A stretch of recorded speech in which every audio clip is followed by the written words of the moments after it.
Hello friends, मेरे स्पामिस्ट्री and astrology video channel पे आपका स्वागत है। तो आज हम एनालिसिस करेंगे सैंड का और चेक करेंगे इसमें क्या क्या नई चीज़ें हमें सीखने के लिए मिलती हैं। तो एज यूजुअल शुरू करूंगा फिंगर्स के एनालिसिस से, उसके बाद चेक करेंगे फिंगर्स की सेटिंग को एंड माउंट्स को, और सबसे लास्ट में हम चेक करेंगे लाइंस को। इस तरह से पूरे हैंड का जो एनालिसिस है हम कंप्लीट करेंगे। तो चलिए मैं शुरू करने जा रहा हूँ, साथ साथ ड्रॉ करता जाऊंगा आपके लिए ताकि आपको समझने में कोई दिक्कत ना हो। दोस्तों, वीडियो शुरू करने से पहले आपको बताना चाहूँगा, यह जो नंबर आपको आपकी स्क्रीन के ऊपर नज़र आ रहा है, यह मेरा व्हाट्सएप नंबर है। अगर आप भी अपने हाथ की वीडियो बनवाना चाहते हैं या फ़ोन कंसल्टेशन लेना चाहते हैं तो आप हमें व्हाट्सएप के ज़रिए, सिग्नल के ज़रिए या फिर टेलीग्राम के ज़रिए मैसेज सेंड कर सकते हैं। यहाँ पर आप देख सकते हैं इनकी जो हथेली है कुछ इस तरह से एक कंप्लीट स्क्वायर शेप बनाती हुई नजर आ रही है, जो इंडिकेट करती है एक हार्डवर्किंग टाइप की नेचर को। और अगर इनकी फिंगर्स को चेक किया जाए तो आप यहाँ पर देख सकते हैं फिंगर्स काफ़ी थिक हैं, मीडियम साइज में इनकी फिंगर्स नजर आ रही हैं और काफ़ी सारी सीधी खड़ी रेखाएं इनकी सभी फिंगर्स पे आपको नजर आएंगी। कुछ इस तरह की बारीक रेखाएं जो लगभग इनकी सभी फिंगर्स के लोअर फैलेंजेस और मिडिल फैलेंजेस के ऊपर आपको नजर आएंगी। ऐसी रेखाओं का होना बहुत ही अच्छा माना जाता है। ऐसी रेखाएं अगर मौजूद हों तो नेटिव काफी मिलनसार स्वभाव का होता है, दूसरों के साथ बहुत अच्छे से तहजीब से पेश आने वाली नेचर ऐसे व्यक्ति की रहती है। फिंगर्स की लंबाई की बात करें तो आप यहाँ पर देख सकते हैं शनि फिंगर बहुत अच्छी लेंथ में नजर आ रही है।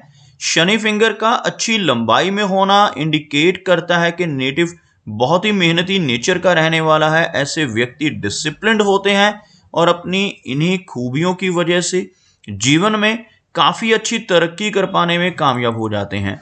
अगर हम इनकी सूर्य फिंगर की बात करें तो इनकी हथेली में यह फिंगर दूसरे नंबर पर आती है लंबाई के मामले में। यह सबसे लंबी फिंगर शनि की है और उसके दूसरे नंबर पर सूर्य की फिंगर आपको लेंथ में नजर आएगी, जो इंडिकेट करती है कि नेटिव की क्रिएटिविटी का लेवल काफी अच्छा रहने वाला है। ऐसे व्यक्ति के भीतर काफी स्ट्रॉन्ग आर्टिस्टिक क्वालिटीज भी रहती हैं।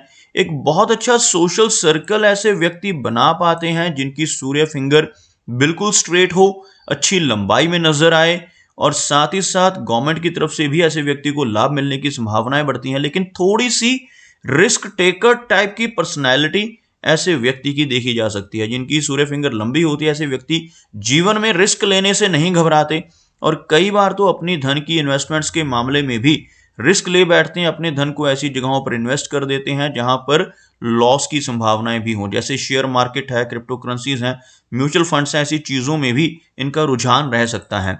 अगर हम इंडेक्स फिंगर की बात करें तो बिल्कुल स्ट्रेट और काफी थिक फिंगर नजर आ रही है, जिस वजह से अच्छी एनर्जी एंड स्टैमिना तो इनके भीतर रहेगा ही, और अच्छी लीडरशिप क्वालिटीज भी ऐसे व्यक्ति के भीतर रहती हैं जिनकी जो तर्जनी उंगली है ये लंबी हो और स्ट्रांग नजर आए।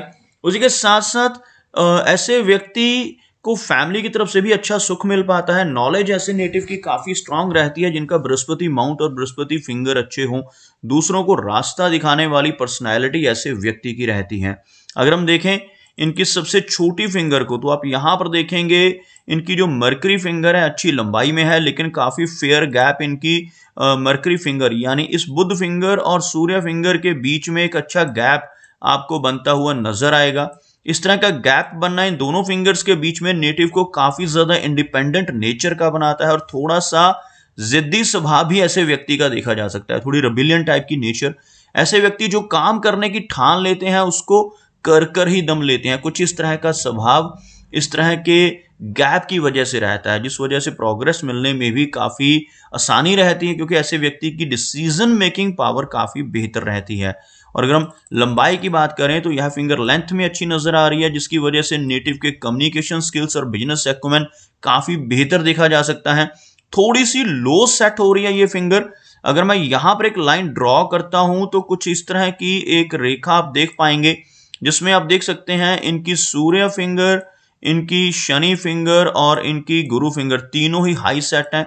अगर हम कंपैरेटिवली देखते हैं इस फिंगर के मुकाबले तो यह फिंगर आपको नीचे से शुरू होती हुई नजर आएगी, जिस वजह से थोड़ी शाई टाइप की नेचर और हेजिटेशन वाली नेचर ऐसे नेटिव की रह सकती है।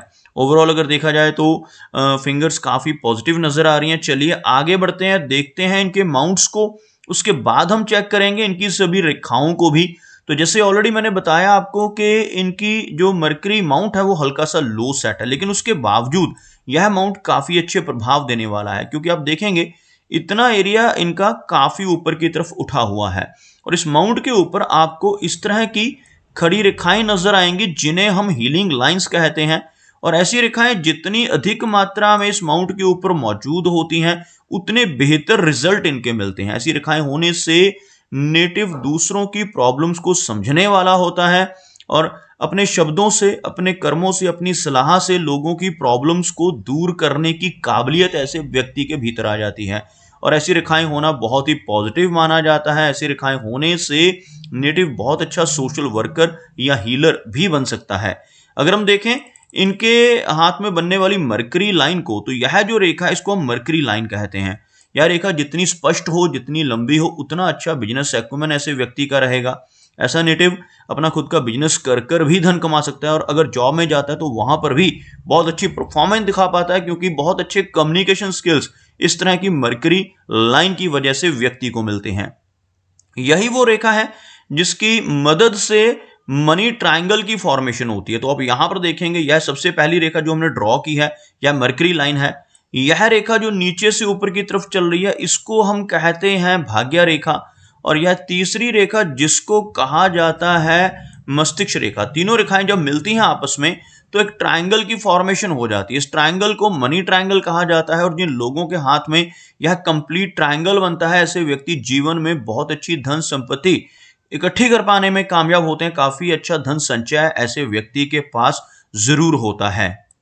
इनके सूर्य पर्वत को देखा जाए तो आप यहां पर देखेंगे इनके सूर्य पर्वत का जो एरिया है हल्का सा दबता हुआ नजर आ रहा है और सूर्य माउंट के ऊपर आपको बहुत ही बारीक रेखाओं से एक फिश जैसा चिन्ह बनता हुआ नजर आएगा। ऐसा फिश का सिंबल बनना बहुत ही अच्छा है, लेकिन इस माउंट का दबना अच्छी चीज नहीं माना जाता। सूर्य पर्वत जिन लोगों का दबता है उन्हें यश की कमी जीवन में महसूस होती है, जिस वजह से ऐसा व्यक्ति दूसरों की कितनी भी मदद कर ले, कितनी भी हेल्प कर ले, बदले में कोई एप्रिसिएशन या रिवार्ड नहीं मिल पाता, जिसको हम यश की कमी कहते हैं। लेकिन इस तरह का फिश का चिन्ह बनना नेटिव की क्रिएटिविटी के लेवल को बढ़ाता है। ऐसा व्यक्ति अपने जीवन में अपनी किसी न किसी क्रिएटिव नेचर की वजह से जीवन में काफी अच्छी पहचान बना पाने में कामयाब हो जाता है। शनि की बात की जाए तो आप देख सकते हैं शनि माउंट फ्लैट है।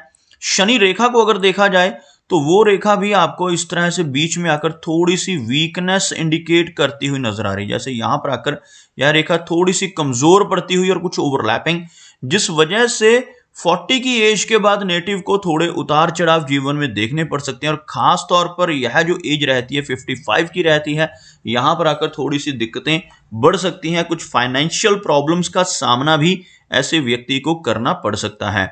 अगर हम देखें ओवरऑल यहां पर एक बहुत अच्छा फिश का सिंबल आपको बनता हुआ नजर आएगा। इस एरिया में जो इनका माउंट ऑफ सैटर्न कहलाता है, यहां पर दोबारा से आपको ड्रॉ करके दिखाना चाहूंगा। कुछ इस तरह से एक फिश की आकृति आपको बनती हुई नजर आएगी जिसका मुख जो है नीचे की तरफ है, और शनि पर्वत के ऊपर फिश का सिंबल बनना इंडिकेट करता है कि नेटिव की रुचि ऑकल्ट साइंसेस में काफी अधिक हो सकती है। ऐसा व्यक्ति जैसे पामिस्ट्री है, एस्ट्रोलॉजी है, वास्तु जैसी चीजें या कोई भी ऐसी ऑकल्ट विद्या में रुचि दिखा सकता है और इनको सीखने की कोशिश भी कर सकता है।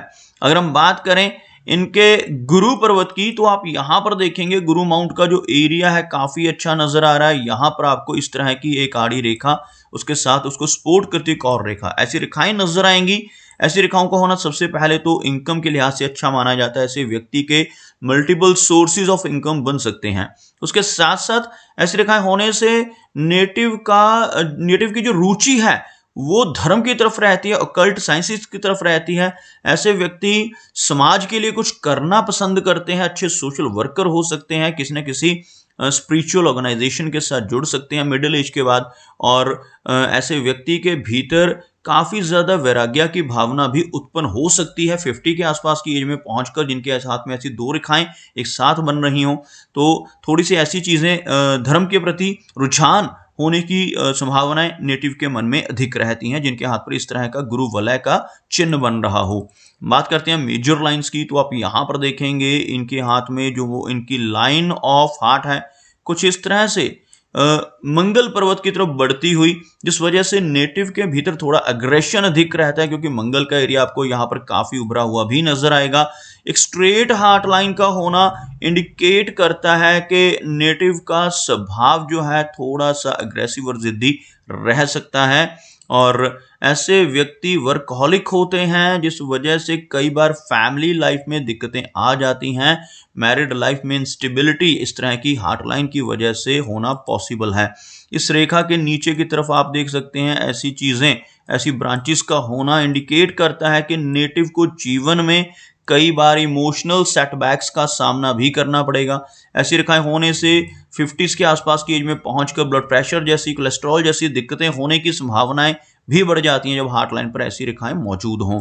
अगर हम बात करें माइंड लाइन की, तो आपको यहां पर एक रेखा नजर आएगी, और इवन यह रेखा भी माइंड लाइन की तरह वर्क करती है। इस तरह की रेखा को हम सिमियल लाइन भी कहते हैं।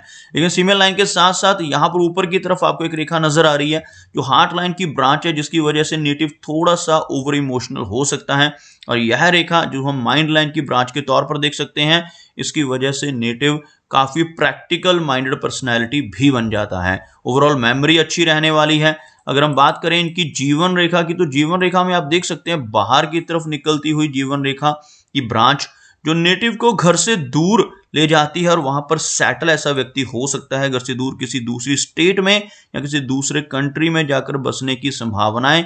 इस तरह की जीवन रेखा जिसका लास्ट टर्मिनेशन पॉइंट जो है वो चंद्र पर्वत की तरफ हो रहा हो, आप यहां पर देख सकते हैं यह मून का एरिया है। मून एरिया की तरफ इस तरह से जाने वाली रेखा व्यक्ति को विदेश यात्राएं देती हैं, फॉरेन में लंबे समय तक स्टे करने का मौका मिल सकता है, फॉरेन में परमानेंट सेटलमेंट और वहां से अच्छी इनकम जनरेट करने की संभावनाएं इस तरह की जीवन रेखा की वजह से पॉसिबल है। अगर हम देखें यहां पर जीवन रेखा की लंबाई से इनकी एज को, तो लगभग 75 से 80 के बीच की एज, क्योंकि यह रेखा जो है यह भी जीवन रेखा की तरह एक्ट करेगी, जो काफी लंबी एज को इंडिकेट कर रही है।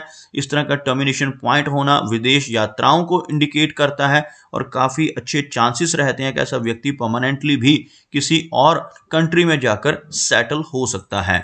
अगर हम बात करें इनके शुक्र पर्वत की, तो यह एरिया आपको काफी उठा हुआ नजर आएगा। उभरा हुआ वीनस का एरिया इंडिकेट करता है कि नेटिव को जीवन में हर तरह की सुख सुविधाएं मिल जाएंगी, लेकिन इस माउंट के ऊपर ऐसी हॉरिजॉन्टल लाइंस का होना अच्छा संकेत नहीं माना जाता। ऐसी रेखाएं होने से नेटिव को जीवन में मैरिड लाइफ में और रिलेशनशिप्स में दिक्कतों का सामना अधिक करना पड़ता है। इन्हें हम वरी लाइंस भी कहते हैं। फैमिली की तरफ से मिलने वाली वरीज को भी यही रेखाएं इंडिकेट करती हैं। चंद्र पर्वत की बात की जाए, तो आप यहां पर देखेंगे मून का एरिया काफी क्लियर है, लेकिन यहां पर कुछ आड़ी हल्की रेखाएं शॉर्ट डिस्टेंस ट्रैवल और थोड़ी एंग्जाइटी को बढ़ाती हैं। और यहां पर इस तरह की रेखाएं होना जो नीचे से ऊपर की तरफ चलती हैं, ऐसी रेखाएं होने से लंबी दूरी की यात्राएं इंडिकेट होती हैं। तो दोस्तों ये कुछ एनालिसिस थे इनके हैंड के बारे में, और मेरी कोशिश यही रहती है कि सभी सवालों के जवाब एक ही वीडियो के थ्रू दे पाऊं, लेकिन फिर भी कोई ना कोई चिन्ह या सवाल रह जाता है, तो इनसे रिक्वेस्ट है कि अगर इनका कोई क्वेश्चन पेंडिंग है तो मुझे व्हाट्सएप पे मैसेज करें। मेरा वीडियो वॉच करने के लिए आपका बहुत बहुत धन्यवाद।